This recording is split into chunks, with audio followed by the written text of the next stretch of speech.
The 35-year-old wildlife photographer had been adjusting his camera on the muddy riverbank, unaware that he was about to face a moment that would change his life forever. In a split second that would define everything, Rowan spotted a young brown bear cub slip and tumble into the river's raging current, its tiny body swept away without mercy after a night of heavy rains drenched the wilderness. For 8 years, he had lived and worked in Yellowstone and Kenya, capturing nature's raw beauty through his lens, steadfastly following one unbreakable rule: observe, never interfere. That principle had guided his entire career until this moment.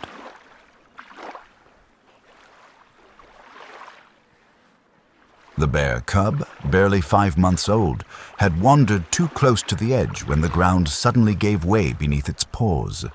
The torrent seized it instantly. Its panicked cries pierced through every line Rowan had drawn to separate his humanity from his profession. Without a second thought, he dropped his camera and dove into the roaring river. "I couldn't just stand there and watch it drown," Rowan later told officials. "In that moment, my human instinct overpowered everything I'd ever learned about wildlife photography." It was a deeply emotional act, one fraught with danger. The Yellowstone River, especially during the rainy season, was infamous for its deadly ferocity. Its hidden currents and unpredictable swells had claimed countless lives, both animal and human. As Rowan struggled toward the cub, a drifting tree branch suddenly slammed into his left shoulder, sending a jolt of pain that left him reeling. He faltered, nearly collapsing from the blow, exhaustion, and the sheer cold. But one thing remained unshaken inside him: the will to save that tiny creature. Drained and battered, he summoned the last of his strength to reach the cub. The little bear, weakened from gulping too much water, clung to Rowan's neck with a force he never would have expected from something so small. Soaked fur pressed against his chest, Rowan could feel the rapid thump of the cub's heart, a frantic rhythm that echoed like a plea for survival. He turned toward the shore, beginning the treacherous journey back.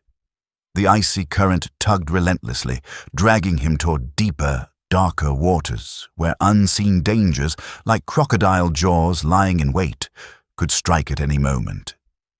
Unbeknownst to Rowan, someone, or something, was watching. Not far away, hidden among tall grasses and dense acacia trees, 5 female brown bears stood motionless. They had heard the terrified cries of the lost cub and tracked its scent all the way to the river's edge. They had been searching frantically for their missing little one, and now they had arrived just in time to witness Rowan hauling it from the raging current. As he finally staggered into the shallows near the bank, barely able to breathe, Rowan looked up and froze. Before him stood not just 5 fully grown female bears, but also one massive brown bear, colossal, powerful, and calm, yet undeniably menacing. The group formed a wide arc at the water's edge. Their deep-set eyes locked onto Rowan, unblinking, tracking his every move. His heart pounded as he tried to calculate what to do next, but he quickly realized he had no choice. Waist-deep in the river, a bear cub in his arms, and 6 adult bears between him and safety. Any wrong move could trigger a deadly charge. The largest female bear, clearly the leader, slowly stepped toward the water's edge. Rowan held his breath. Time seemed to freeze. One single thought echoed in his mind: this might be the end. Everyone knows mother bears are fiercely protective. And now, standing before them, was a stranger, holding one of their fragile cubs in his arms. Every bit of knowledge, every instinct Rowan had ever learned about bear behavior screamed the same thing: there's no way out of this. But then something extraordinary happened. Something no book, no field study on wild bears could have ever predicted. The mother bear showed no signs of aggression. Instead, in her eyes, Rowan saw something he never imagined he'd witness in a predator. Not anger, not suspicion, but something closer to recognition, perhaps even gratitude. The cub began to whimper, soft, high-pitched cries that reached out toward its kin. And that sound changed everything. Fortunately, Rowan's waterproof action camera, strapped to his chest harness, was recording every impossible second. The mother bear began to step into the water. Her massive paws pressed gently into the surface, sending quiet ripples across the current. Rowan remained frozen, braced for the worst, but the attack never came. The bear stopped just a few feet away, barely 3 feet from him, and did something completely at odds with everything Rowan had ever learned about the instincts of wild predators. She bowed her head. Slowly, deliberately. The gesture was calm, almost solemn, as if it carried a deeper meaning. In that moment, the other bears stilled as well, as if they too were bearing witness to something sacred. When the mother lifted her head again, she locked eyes with Rowan. Not the cold, calculated stare of a hunter, but a look filled with understanding, even a quiet empathy. The cub stirred in Rowan's arms, reaching out tiny paws toward its mother and letting out soft, breathy sounds. The mother answered with low, gentle grunts, short, warm exhalations. It was the kind of sound a bear makes while nursing or comforting her young. "You're safe now, little one," Rowan whispered to the cub, his voice barely louder than the river's murmur. "Your family's here." As if she truly understood, the mother bear took another step toward him. Rowan's heart pounded in his chest, but every movement she made was calm, deliberate, completely devoid of threat. What she did next would likely fuel debates among animal behavior experts for years to come. The massive bear slowly brought her head closer, inch by inch, until Rowan could feel the warmth of her breath on his face. She didn't growl, didn't snarl. She simply looked deep into his eyes, with an intelligence that felt unnervingly human, as if she was trying to figure out who he really was. Not just his face, but his heart. It was as though she could see into his soul, grasping the depth of what he had done to protect her cub. Then, in a moment unlike anything ever captured in the wild, the mother bear gently began to lick Rowan's face, a tender, unexpected, and profoundly moving gesture. Her rough tongue grazed his forehead, a sign of affection, the same way she might show care to another member of her family. The meaning was unmistakable. In that moment, she was accepting him, a stranger, a human, as one of her own.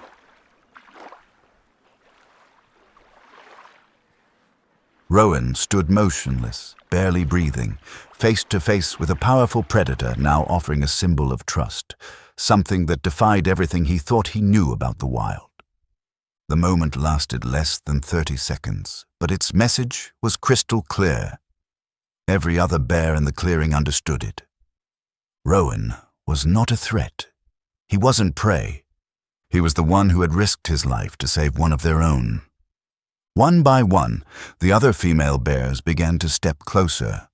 Their movements were slow, composed, completely free of aggression. Even the massive dominant male who had been keeping his distance now approached the riverbank and lay down, relaxed. It was a clear signal. He no longer saw Rowan as danger. With the utmost caution, Rowan began making his way toward the shore, still cradling the bear cub tightly in his arms.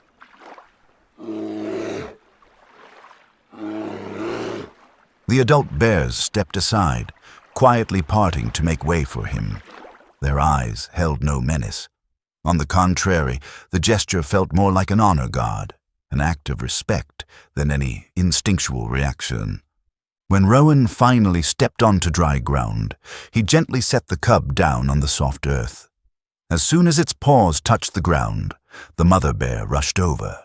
She nudged Rowan softly, sniffing around his body as if checking him for injuries while making low, tender sounds, like a weight had lifted from her shoulders. The other females quickly gathered around the cub, sniffing and inspecting it meticulously, as if reassuring themselves it was safe and whole. Then, at last, the massive male approached. He bowed his head and gently touched the cub with his nose, a gesture that felt almost ceremonial. Rowan remained kneeling, soaked to the bone and silent, taking in the powerful moment of reunion. In any other situation, being this close to 6 of North America's most dangerous predators would have terrified him. But now, all he felt was deep, overwhelming gratitude.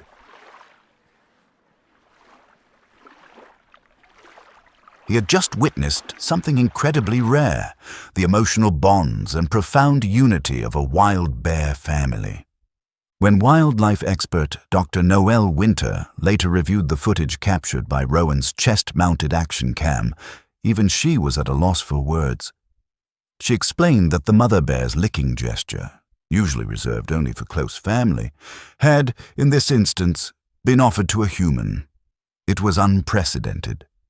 It spoke to a level of awareness and emotional responsiveness in wild bears that science had only begun to grasp.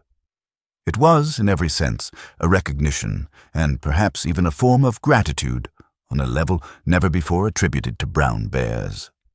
As the bears huddled protectively around the cub, Rowan slowly backed away, careful not to disturb the sacred moment unfolding before him. But the bears weren't done yet. Just as Rowan began to retreat, the lead female lifted her head and let out a sound unlike anything he'd heard in all his years working in North America. It wasn't a growl or a roar. It was soft, almost a low, resonant hum, as if she were trying to speak to him. The entire group responded instantly. They stood and arranged themselves into 2 lines, forming a pathway that led from the riverbank to the lone acacia tree where Rowan had set up his camera gear. They were forming a ceremonial corridor, a silent, solemn escort, offering him a safe passage from the river. "This is unbelievable," Rowan whispered, his voice picked up clearly by the waterproof mic still clipped to his shirt. "They're actually escorting me," he thought. The mother bear walked beside him on the right, while the massive male lumbered along to his left. The other 4 females filled in behind and alongside, creating a calm, steady formation as they walked together away from the water. Rowan found himself in the midst of a slow, almost ritualistic procession, surrounded by more than 1,500 pounds of apex predators who no longer saw him as a threat, but as something more. A guest, perhaps even kin. The cub, now recovered and strong enough to walk, followed closely behind its mother. Occasionally, it glanced up at Rowan, not with fear, but with curiosity. Every now and then, it even brushed against his leg, a small gesture of connection.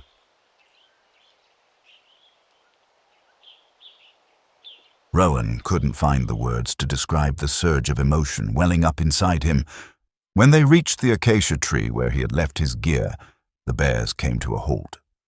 The lead mother bear turned to look at him once more, her massive head tilted slightly as if studying his expression. And then came a moment that would be remembered for years to come, a phenomenon that would captivate the world. She stepped forward and gently pressed her forehead to Rowan's, just as bears do when welcoming a member they truly trust. "Thank you," Rowan whispered. He knew she couldn't understand the words, but he said them anyway. "Thank you for trusting me." The bear stepped back and let out a soft huff, a quiet sound that carried no threat. If anything, it felt like a signal of safety, even farewell. One by one, each member of the bear family approached Rowan. Each offered a gesture in their own way. One tapped its nose gently to his arm, another brushed softly against his leg, each act impossibly tender for such wild creatures. Even the massive dominant male came forward. He leaned in and nudged Rowan's shoulder with his enormous head, then turned and walked away.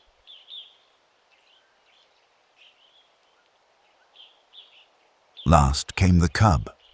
It sat down in front of Rowan, looked up at him, and let out the faintest sound, a tiny cry, so soft it felt like a thank you. The sound sent chills down Rowan's spine. He knelt and gently ran his fingers over the cub's head one final time, a gesture of love and a quiet goodbye. Somehow, both of them seemed to understand. This was farewell. One by one, the bears turned and began to walk back toward the trees in the distance, seeking shelter beneath the shade of the North American afternoon sun. Rowan remained where he was, soaking wet, surrounded by absolute stillness, stunned by everything that had just occurred. His camera had captured it all, from beginning to end.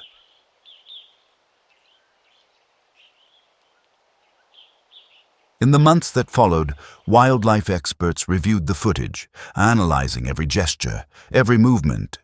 The scene was featured in documentaries around the globe. Even Dr. Alina Crowley called it one of the most extraordinary displays of cross-species empathy and emotional expression she had ever witnessed. But for Rowan, no scientific explanation could compare to what he had felt in that moment. Kneeling in the muddy river, water up to his knees, surrounded by creatures he should have feared, Rowan experienced something deeper than anything he'd known before. Something science is only beginning to understand. That gratitude and the recognition of kindness can exist, even between species that have no reason to trust one another.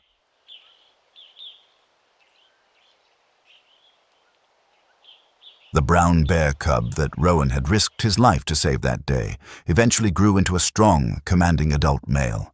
He thrived under the care and protection of his bear family, treated as something sacred within their ranks. But the story didn't end there. Rowan, the man who had witnessed that life-or-death moment, continued to live and work in Yellowstone, remaining bound to that wild and breathtaking land as if it were a part of him. In the months that followed, Rowan encountered the bear family several times during his photography expeditions, and each time the lead mother, the massive creature with the knowing eyes who had once met his gaze with such understanding, would emit a deep, soft snort, a sound of recognition and quiet welcome to the man who had once saved her kin. The once tiny cub, once weak and clinging to life in Rowan's arms, had matured into a calm and confident bear. He would sometimes wander near Rowan's jeep, settling down to rest in the shade as if he knew, instinctively, that he was in the company of an old friend.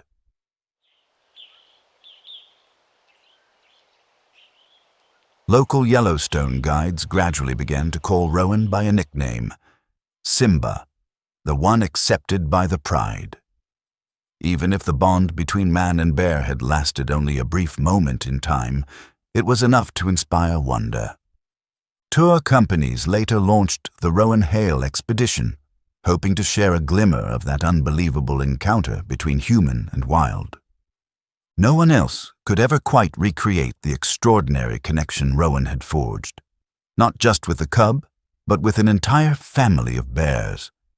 Yet from that experience, Dr. Noel Winter, a renowned wildlife researcher, founded the Richie Mara Foundation, dedicated to deeper study into the emotional intelligence, perception, and expressive capacity that the bear family had so remarkably displayed that day.